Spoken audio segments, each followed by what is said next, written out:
Hello दोस्तों। तो आज का कहानी है कि घमंड, अहंकार, घृणा, द्वेष, इस सब को हम अपने मन से कैसे निकाल बाहर फेंक सकते हैं। इस सब को हम लोग एक छोटी सी कहानी के माध्यम से जानते हैं। घमंड किस बात की करे? घमंड हम लोग किस बात की करें? आखिर सब लोग तो एक ही मिट्टी के बने हैं। तो आइए हम लोग एक संत की कहानी सुनते हैं। एक संत शमशान में दो चिताओं की राख को बड़े ध्यान से देख रहा था। एक संत जो था वो दो चिताओं को आपस में एक ही साथ जलते हुए देख रहा था। बड़ी ही ध्यान से देख रहा था। ये देख रहा था। तब उधर से रास्ते से किसी ने आया और उनसे पूछा कि ऐसे क्यों देख रहे हो राख को? इतने ध्यान से आप इस जलती हुई चिता को क्यों देख रहे हो? बाबा से पूछा कि आखिर आप इतनी ध्यान से चिता को जलते क्यों देख रहे हो?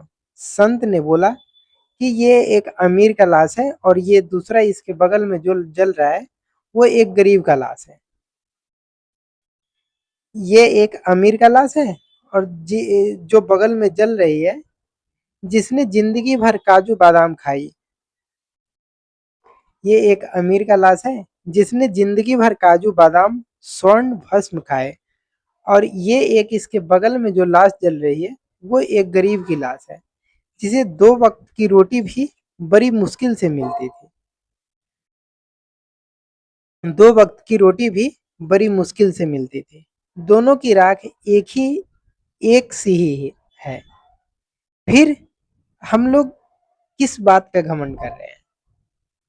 दोनों की राख जब सेम ही है तो हम घमंड फिर किस चीज का कर रहे हैं?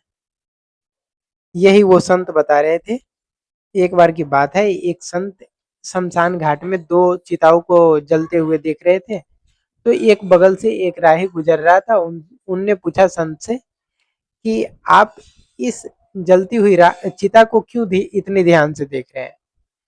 तो संत जी ने बताया कि ये जो ये जल रही है लाश, इसमें से एक अमीर का है जिसने जिंदगी भर काजू बादाम स्वर्ण आभूषण बड़े बड़े बिल्डिंग में रहे, बहुत बहुत से कुछ किए, बहुत बड़े बड़े घर बनाए। और ये जो इसके बगल में एक जल रही है लाश वो एक गरीब का लाश है।